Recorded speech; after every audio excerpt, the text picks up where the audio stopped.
Hay ocasiones en las cuales se dan milagros y sobre todo de lo que vamos a hablar hoy es de milagros de alguien que se consideraba muerto y de pronto la persona vive y la persona pues después de un tiempo sigue con sus actividades a veces casi normales.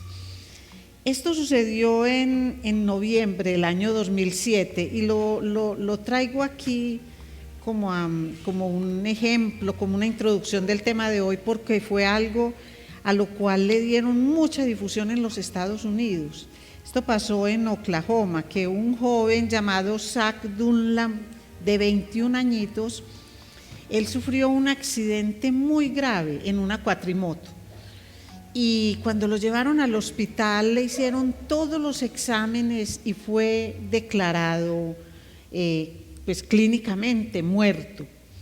Empezaron trámites con la familia porque siendo un hombre tan joven pues sus órganos se podían emplear para dar vida, pues para prolongar la vida o mejora en muchas personas, y ellos empezaron pues como a firmar el tema de la donación de órganos. Cuando ya lo iban a desconectar, un primo de este joven, enfermero, en ese hospital, quiso hacerle una última prueba y le pasó una navaja por un pie y vio que el pie empezó con unos movimientos. Entonces, luego de eso empezó como a mostrar signos de vida, de recuperación, y los médicos no tenían forma de explicarlo. Semanas después de esto, a este joven lo entrevistaron en la televisión y él dijo: yo escuché cuando me declararon muerto, y terminó luego diciendo: pero sé que Dios me devolvió la vida por una razón. ¿Y qué hicieron en ese momento? Todos los medios de comunicación y todo, hablar de un milagro médico, pero uno lo que no sabe realmente en qué intervino la ciencia ahí. Lo que hicieron fue declararlo muerto y luego decir: no sabemos esto cómo pasó, pero el hombre está vivo. Y podríamos decir: qué milagro tan grande. Pero hoy vamos a hablar de un milagro mucho más grande que ese. Y un milagro que podríamos decir que tristemente o desafortunadamente para muchos no tiene esa difusión. Pero es lo que vamos a ver, y se lo dice Pablo a los Efesios en el capítulo 2, es como un muerto recobra la vida o pasa a vida. Como un muerto obtiene vida. Dice así la palabra del Señor en Efesios capítulo 2, y vamos a leer los versículos 1 al 10. Y Él os dio vida a vosotros cuando estabais muertos en vuestros delitos y pecados, en los cuales anduvisteis en otro tiempo, siguiendo la corriente de este mundo, conforme al príncipe de la potestad del aire, el espíritu que ahora opera en los hijos de desobediencia, entre los cuales también todos nosotros vivimos en otro tiempo en los deseos de nuestra carne, haciendo la voluntad de la carne y de los pensamientos, y éramos por naturaleza hijos de ira, lo mismo que los demás.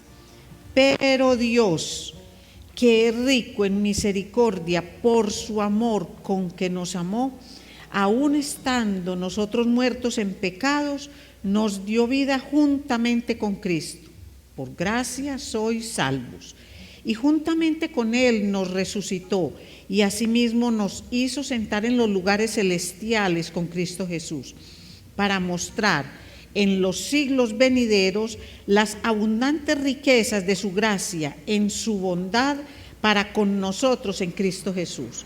Porque por gracia sois salvos por medio de la fe, y esto no de vosotros, pues es don de Dios, no por obras para que nadie se gloríe, porque somos hechura suya, creados en Cristo Jesús para buenas obras, las cuales preparó de antemano para que anduviésemos en ellas. Mi Señor, gracias. Gracias, Señor, por este milagro que hiciste en cada uno de nosotros, en los cuales tu gracia es derramada, Señor, a través de nuestra fe. En Cristo Jesús, te damos gracias por ese milagro, Señor, y por motivos especiales que tú tienes, Señor, que tú conoces, que tú anhelas y que hacen parte de tu propósito. Por esos motivos especiales, Señor, fuimos salvados. Permítenos, Señor, la comprensión de este regalo de vida que nos has dado. Te lo pedimos, mi Señor. Amén. Muy bien, mis amados. De muerte a vida. Ese es un milagro que solo Dios puede hacer. Más nadie lo puede hacer. Y es como la clave de esto que nos trae Pablo en esta porción. Mire, cuando nosotros leímos la oración de Pablo en el capítulo 1 del 15 al 23, vimos que Pablo no estaba orando para que Dios le diera bendiciones a los creyentes. Recordemos que estamos en Éfeso. Éfeso anteriormente, y en todo el tiempo que Pablo está enviando esta carta, es fundamentalmente una ciudad pagana. No es el pueblo judío, no es el pueblo de Dios, pero cuando la palabra fue llevada allá, se conformó una iglesia y un grupo de personas recibió la palabra del Señor y fueron salvos. Esa iglesia a la que Pablo le está escribiendo. Entonces Pablo, en su oración en el contexto anterior, no está orando para que el Señor los colme de bendiciones, sino para que ellos comprendan todas las bendiciones que han recibido del Señor, todas las bendiciones que tienen en Cristo. Y les explica que la madurez cristiana no es ni por el tiempo, ni por lo que la gente llama las bendiciones que ha recibido del Señor en salud, en lo material, nada de esto, sino que se mide por el conocimiento de Cristo, por la grandeza incomparable del poder y por la posición que Dios le dio a Cristo sobre todo y sobre todos. Ese podríamos llamarlo como el resumen del contexto anterior. Entonces, por eso dice, y Él os dio vida a vosotros, y ahí empieza. Es decir, cuando venía hablando de quién era Cristo y de ese poder y de todo lo que Cristo representaba, entonces dice, y Él les dio vida, es decir, Dios por su gracia, a través de la fe en Cristo, a quien en los versículos anteriores describe con todo su poder y majestad, es el que les dio vida. Entonces vamos a ver cómo de la muerte espiritual se pasa a la vida en Cristo. Y hay que entender claramente que la posición inicial, esa donde empieza Dios a hacer la obra, debemos tenerla muy clara. Mire, no está hablando de personas que estaban dormidas, distraídas, que medio tenían dudas, sino de muertos que se ven con vida, muertos que se mueven, muertos que trabajan, muertos que hacen todas las actividades, porque de lo que está hablando es de una muerte espiritual. Entonces uno dice, bueno, pero ¿en qué se fundamenta Pablo para decir que estas personas tenían una muerte espiritual, que eran unos muertos? Entonces lo primero que les dice es, mire, vamos a hacer claridad para ustedes, mis amados efesios, más o menos como parafraseando la carta. Antes de ustedes estar en Cristo, ustedes seguían la corriente del mundo. Ustedes eran desobedientes y era una corriente que llevaba a una perdición eterna, pero ustedes o no tenían conciencia o no le daban importancia. Miren, Un muerto no siente, un muerto no opina, un muerto no se opone. Un muerto no tiene en sí mismo capacidad de nada. Entonces, es que entiendan eso, así como anteriormente les explicaba todas las riquezas incomparables en Cristo, es decirle, pero entonces vamos a entender ustedes desde dónde partían. Estaban muertos, lo único que hacían era seguir la corriente del mundo. Cuando eran inconversos, ustedes creían que eran libres y que hacían lo que les placía, que tenían toda la libertad. Pero lo cierto es que ustedes eran guiados por el príncipe de la potestad del aire, es decir, el mismo que dirige la vida y los hechos de quienes no caminan con Cristo. Y esto es importante, miren. Una de las características de las personas que no caminan con el Señor es su rebeldía para seguir las normas de Dios y como esa autosuficiencia que tienen. Pero si son tan libres, si son tan autosuficientes, no, son personas que siguen la corriente del mundo, son personas que siguen pensamientos, que son edificados por una cantidad de filosofías, enseñanzas, pueden devorar 50 libros o más, pero lo que hacen es absorber todo lo que llamamos la corriente del mundo. Y la corriente del mundo lo que lleva es a que nosotros entremos en desobediencia con Dios. Ahora, caminar conforme al príncipe de la potestad del aire es obedecer a un imperio tirano, que es el imperio ¿de quién? De Satanás. Es decir, el príncipe de este mundo, el Dios de este siglo, como lo dice la misma palabra. ¿Y de este mundo qué? De este mundo malo, de un mundo que se mueve básicamente o muy mayoritariamente en desobediencia contra las cosas de Dios. Entonces, hace que la gente viva esclava, es esclava de la carne y esclava de los pensamientos.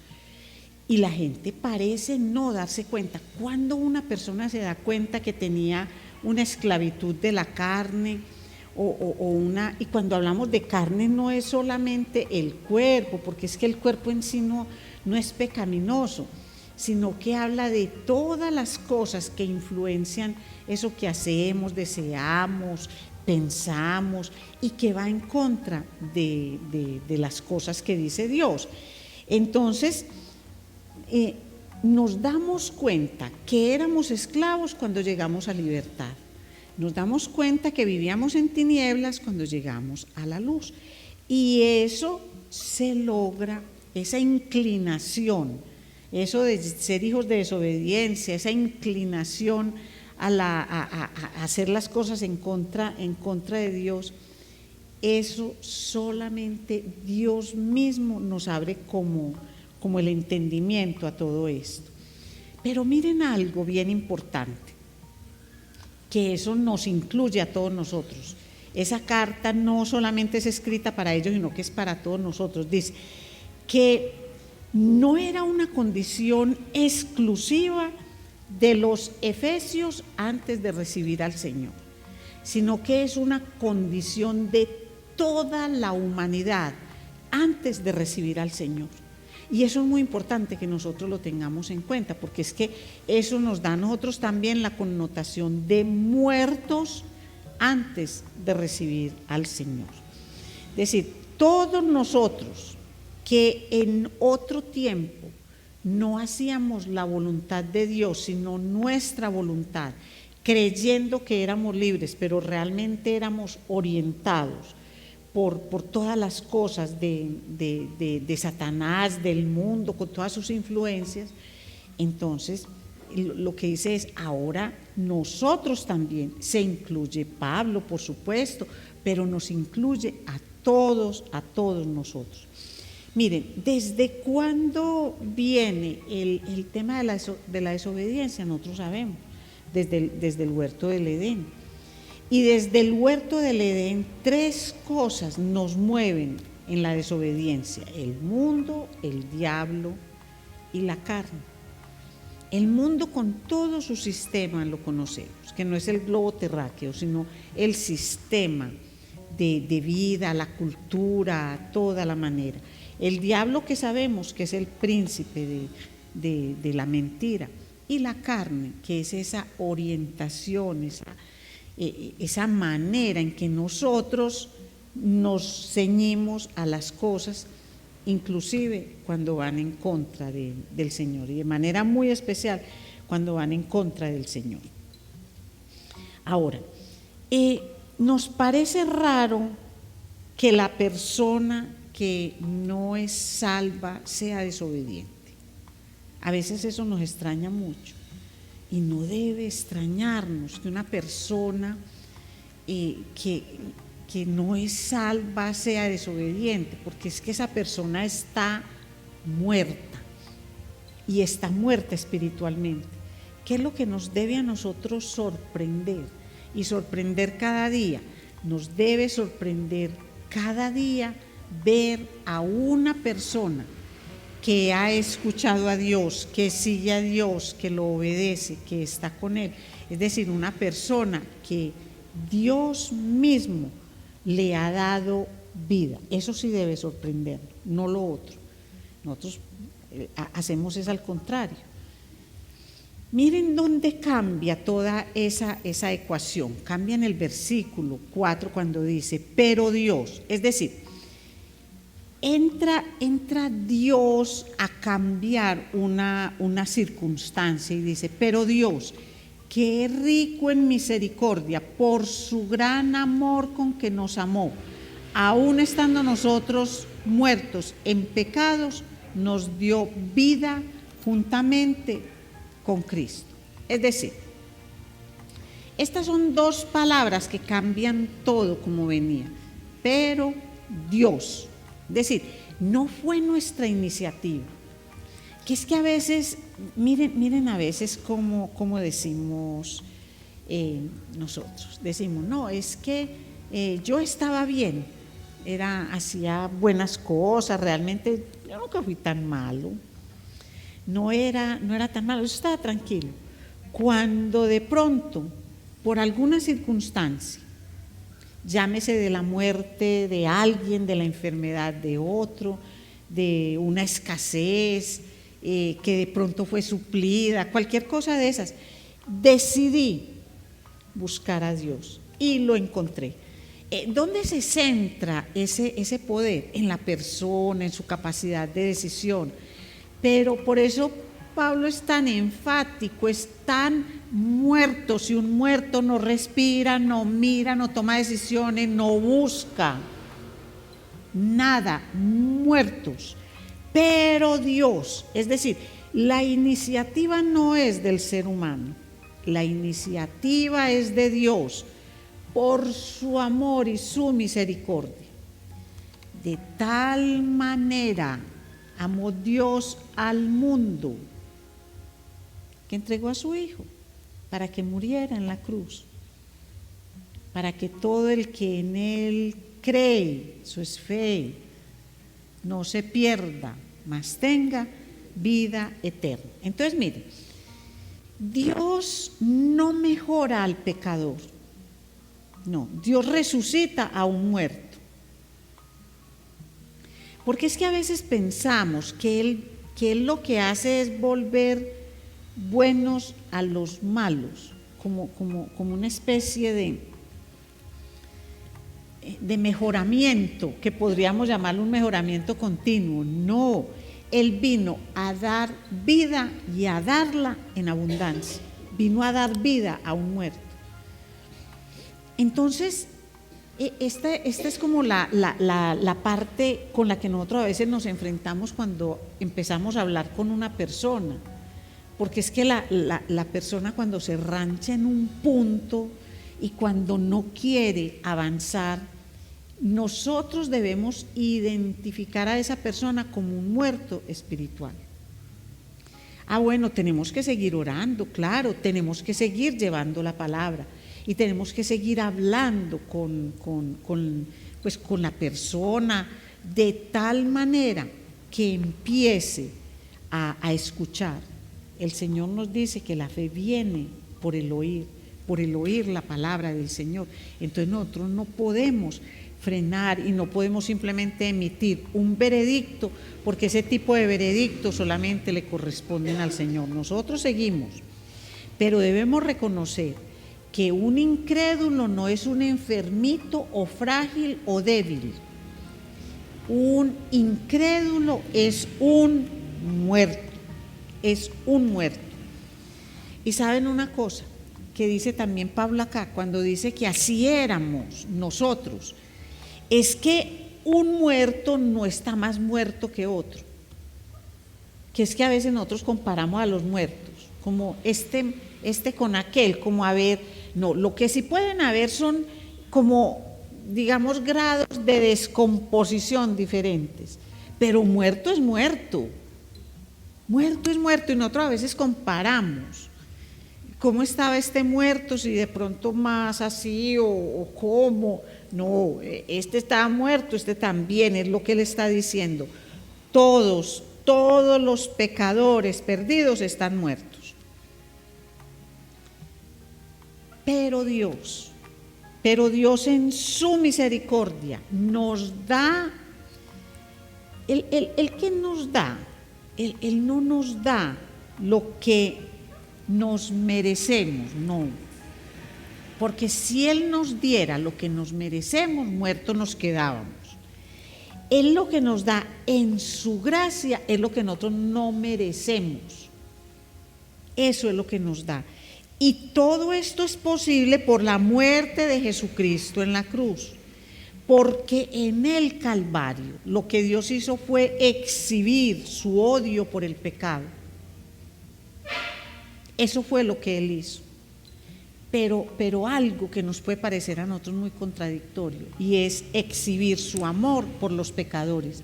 Lo que Él no ama es el pecado de una persona que insiste en permanecer en el pecado, porque pecadores todos nosotros en la medida en que seguimos pecando, pero nosotros somos salvos. ¿Y qué es lo que nosotros hacemos cada que pecamos? Tener esa plena conciencia, nos arrepentimos, le pedimos perdón al Señor. Un muerto no hace eso, porque un muerto ni reconoce ni tiene esa capacidad. Entonces es eso. Ahora miremos qué más hizo el Señor. Él pasó de la condenación de este pecador, de este muerto, a una exaltación con Cristo, versículos 6 y 7. Y juntamente con Él, ¿con quién? Con Jesús, nos resucitó y asimismo nos hizo sentar en los lugares celestiales con Cristo Jesús, para mostrar en los siglos venideros las abundantes riquezas de su gracia, en su bondad para con nosotros en Cristo Jesús. Entonces, mire, ¿qué fue lo que Él hizo con nosotros? Un cambio de posición. Primero estábamos bajo condenación, y ahora ¿cómo estamos? Juntamente con Cristo. ¿Y juntamente con Cristo en dónde? En los lugares celestiales. Es lo que dice Filipenses 3:20, que ¿dónde está nuestra ciudadanía? En el cielo. Entonces, nosotros no vivimos cada día de nuestra vida cristiana tratando de ganarnos el cielo. Es que nosotros ya tenemos esa certeza de un lugar celestial. Nosotros la tenemos. Es decir, nosotros no vivimos para alcanzar la salvación. Y a veces uno ve personas que asisten a las iglesias y no tienen esa claridad. Por eso el miedo ante la muerte. Es decir, uno no debe tenerle miedo a la muerte misma como muerte, porque nosotros sabemos que es ese paso indispensable para llegar a la presencia del Señor, para llegar a cumplir aquello que hemos estudiado, anhelado, soñado, creído, lo que muchas veces, ojos cerrados, visualizamos cuando le oramos al Señor, y es ver al Señor, es ver el cielo, es ver todo esto. A lo que podemos humanamente tenerle miedo es a la manera como morimos, en medio de dolores o circunstancias. Es humano que ese tipo de cosas sí, no que nos angustien, sino que de pronto uno dijera, Señor, yo soy muy frágil en esto, pero no a morir como tal, indispensable, necesario. Y no es que lo vamos a buscar ya, no. El Señor puso eternidad en nosotros para que en medio inclusive de enfermedades y cosas busquemos la conservación, el cuidado de la vida. ¿Y para qué todo esto de un muerto que pasa vida? Para mostrar en los siglos venideros las abundantes riquezas de su gracia. Es decir, el Señor lo que está mostrando es la gracia de Dios. Pero hay algo, si otra persona te mira, debe ver esa gracia de Dios. Y es algo que nosotros no debemos ocultar. Nosotros no tenemos por qué estar ocultando eso. Y muchas veces queremos parecernos al mundo, pasar muy bien con el mundo, estar muy bien con todos ellos. Y eso no es lo que debemos hacer. Dios levanta a un muerto para que ese muerto se convierta en un testigo de la vida, pero de la vida en Cristo. Es para eso. No es solamente para que saque pecho. Por eso saca a una persona de las obras del pecado a las obras de la gracia. Y aquí viene uno de los pasajes que más citamos y que más conocemos. Y saben una cosa, muchas veces para excusarnos. Pero mire lo que dice el Señor a partir del versículo 8. Porque por gracia sois salvos por medio de la fe, y esto no de vosotros, pues es don de Dios. No por obras para que nadie se gloríe, porque somos hechura suya, creados en Cristo Jesús para buenas obras, las cuales preparó de antemano para que anduviésemos en ellas. Ojo con esto, no nos salvamos por obras para que nadie se gloríe, pero ¿qué dice? Que somos hechura suya, creados en Cristo Jesús para buenas obras. No por ellas nos salvamos, pero para ellas nos salvamos. Y es indispensable que entendamos esto. Mire, la salvación es un regalo. La salvación no es un logro, no es el resultado de un mérito. Y esto es bien importante porque aquí no hay espacio para el orgullo espiritual. No tiene ninguna cabida, eso es pecado. Entonces, por eso podemos decir que el cielo está llenito de personas que no hicieron méritos para llegar allá, sino que llegaron allá porque fueron llevadas por la gracia de Dios. Es decir, yo no llego al cielo, yo soy llevada al cielo. Y eso es una convicción que debo tener aquí, viviendo aquí mientras yo estoy aquí, porque el resto del mundo lo va a ver. Todas las personas que están a nuestro lado lo van a ver. ¿Y por qué que lo van a ver? Porque es que somos salvos para esas obras que Dios tiene preparadas para nosotros.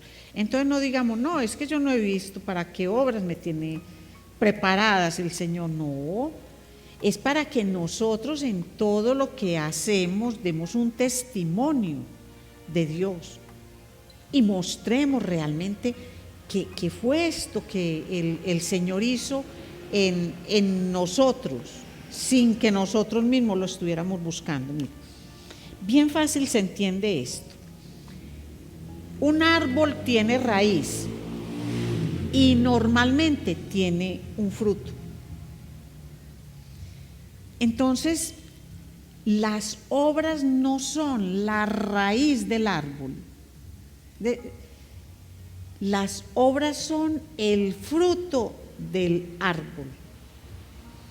En su conjunto, para entender esto, estamos hablando de la salvación. Nosotros no somos salvos por las obras, es decir, por la raíz.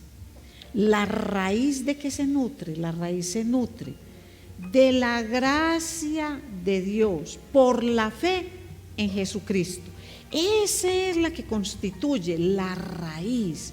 Y la raíz es la que permite que suban los nutrientes y las sabias a todo el árbol y se vea el fruto. Ese es el que se ve. Y ahí están, entre otras, las obras. Nosotros sabemos que el Espíritu Santo, el permanecer en el Espíritu Santo, ahí está la obra el fruto del Espíritu Santo en nosotros. Amor, gozo, paz, paciencia, benignidad, bondad, fe, mansedumbre, templanza. Ahí está ese fruto maravilloso. De la misma forma que hablamos con el árbol, son las obras en el hombre que es salvo. Es decir, es la gracia mediante la fe. Con eso que nos quede bien claro. La salvación es la gracia de Dios dada a nosotros mediante la fe en Jesús. De esa manera podemos nosotros verlo.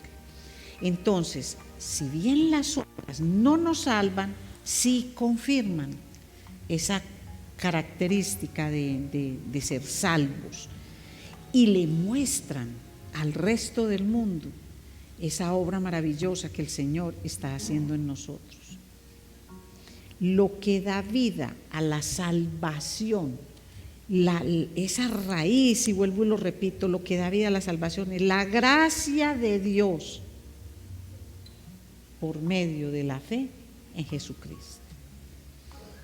Entonces, hay que dejar que esa vida que Dios nos dio se vea y que esas obras, como dice el Señor mismo ahí, no sean una cosa forzada. Es que tengo que mostrar, tengo que hacer. No, sino que es un impulso en gratitud y en la misma generosidad que tenemos nosotros cuando somos rescatados de la muerte, cuando tenemos esa plena certeza. Entonces nosotros no hacemos buenas obras para que Dios nos ame. Yo voy a hacer esto o aquello para que Dios me ame. No, las hacemos porque Dios ya nos amó y nos ama y sabemos que nos seguirá amando. Miren, el milagro que solo Dios puede hacer en la vida de un muerto espiritual, ese milagro que solo puede hacer Él, es darnos esa vida. Ese es el milagro de Él. Cuando un muerto, por el pecado, por la desobediencia, por la irreverencia, por darle la espalda a Dios, cuando es llevado a vida, ese es un milagro que solo Dios puede hacer, solo Él lo puede hacer. Entonces nosotros debiéramos gozarnos cuando tenemos a una persona al lado y la reconocemos como alguien en la cual Dios hizo el milagro. Y ustedes aquí mismo lo pueden ver. Miren a su alrededor. Y cada uno de los que estamos aquí somos milagros de Dios. Estábamos muertos y Dios nos dio vida. Eso es un milagro. Entonces no solamente el milagro que detallé en la introducción, o esos milagros de gente que empieza a hablar y dice que pasaron por un túnel no sé dónde, y bueno, todo eso. Qué bendición cuando una persona reconoce que de Dios provienen esos milagros y que Dios para un propósito especial les dio la vida. ¿Cuánto tiempo le puede durar a una persona de estas ese reconocimiento? Puede que le dure toda la vida y que efectivamente reconozcan que fue a través de eso como Dios se les manifestó de una forma tan especial que les dio la vida para un propósito y que hagan honor a todo esto. Entonces, miren, si nosotros fuéramos a resumir el Evangelio, miren lo fácil que lo podríamos resumir. que de muerte pasamos a vida. Si alguien les dijera, no, pero resúmame el Evangelio, no, bien sencillo.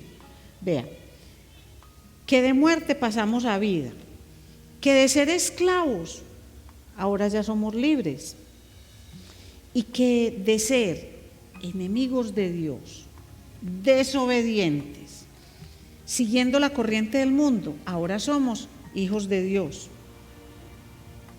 Pero ¿y eso cómo es? No, entonces ahora sí nos sentamos y empezamos a hablar del tema. Porque es que a veces empezamos desde Génesis hasta el Apocalipsis en 5 minutos y llenamos a la persona de un montón de información. Entonces puede que la persona le llame la atención, como que he muerto puede que diga, no, pues que yo estoy muy vivito. Bueno, de esclavos a libres, no, es que yo soy libre, yo soy un intelectual, yo voy a transformar al mundo, voy a ser recordado por el mundo, todo. Entonces, puede que diga de esa manera, pero que eso no le llame la atención para nada, que se siente muy dueño o dueña de sí mismo.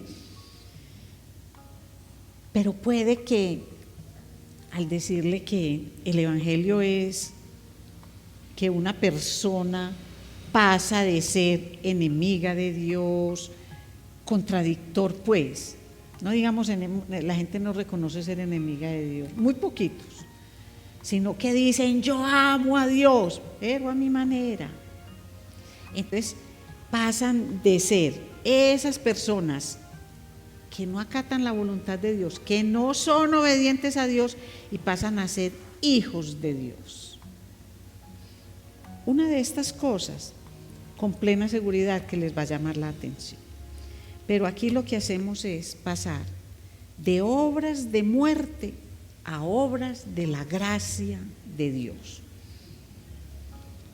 Y todo por la voluntad de Dios. Ese es el milagro que solo Dios puede hacer. Ese es el milagro.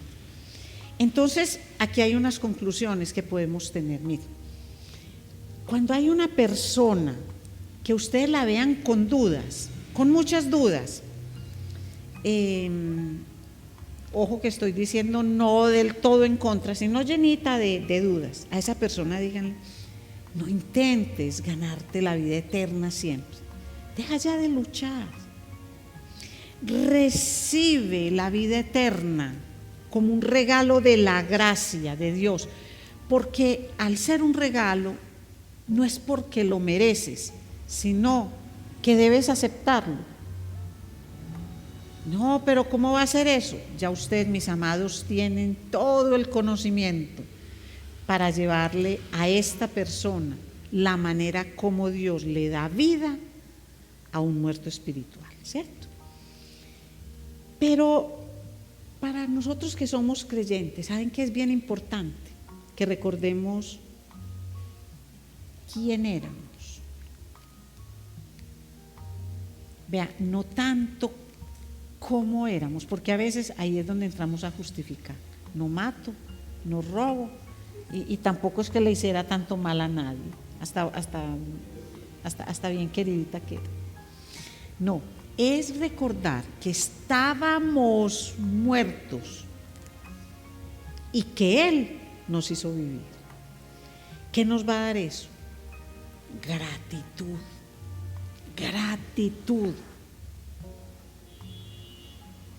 Y saben algo, cuando yo estoy agradecida con el Señor, todo mi ser a Él le pertenece. Pero para nosotros como iglesia también hay algo bien especial, y es que cada servicio que hacemos en la iglesia, cada ministerio, cada acto de amor, incluyendo hasta cada vez que oramos delante de otros, cada vez que visitamos un enfermo y lo hacemos en nombre de la iglesia o algo, esto se convierte en una vitrina para el mundo,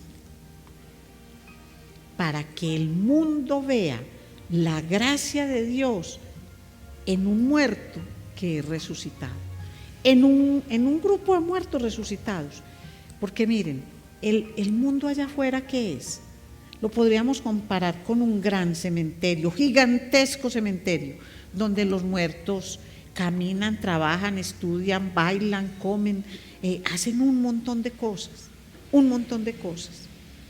Y el mundo entero ve eso, ¿cierto?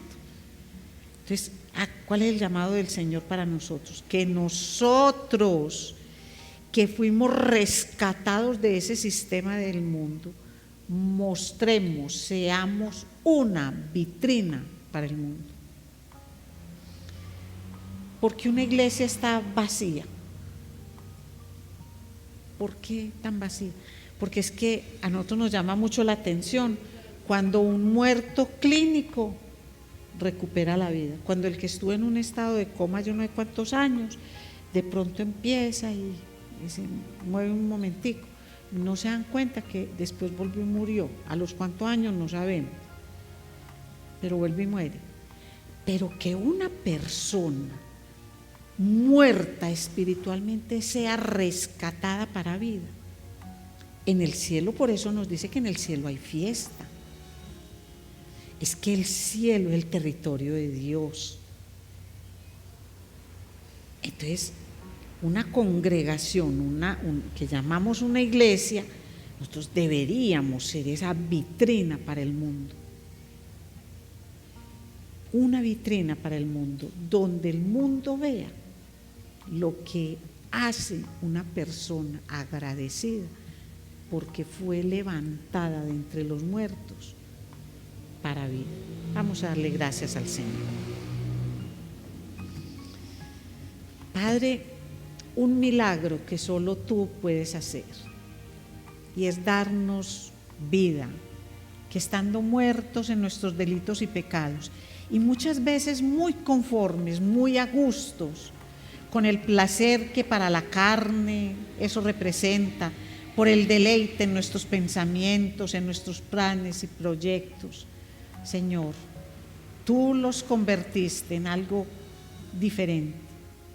Señor, gracias, porque no es por merecimiento, no es por lo que hicimos, no es por el esfuerzo en tener mucha fe, Señor, que tú lo haces, porque la salvación no es un logro, no es un mérito, es un regalo. Por la gracia de Dios que nos entrega y que se manifiesta en nosotros a través de la fe en Cristo, somos salvos para vida eterna, para ocupar ese lugar celestial que ya tienes preparado para nosotros. Señor, esto debería ser un motivo de gratitud permanente. Y hoy, Señor, yo te quiero dar gracias por la vida de todos los que aquí estamos, por mi vida, Señor, porque nos levantaste de muerte para vida, para que se vea, Señor, la grandeza de Dios reflejada a través de la obra de Cristo en la cruz. Y para esas obras, Señor, que desde antes de la fundación del mundo tenías ya previstas, planificadas, Señor, que seamos esa vitrina maravillosa de gratitud a Dios Padre que planeó la salvación, a Dios Hijo que lo hizo posible y a Dios Espíritu Santo que lo selló para que lo podamos creer, entender y vivir. Gracias, Santísima Trinidad, por la obra salvífica en nosotros, por rescatarnos de entre los muertos, por darnos vida para propósitos celestiales. Gracias te damos, mi Señor. Amén.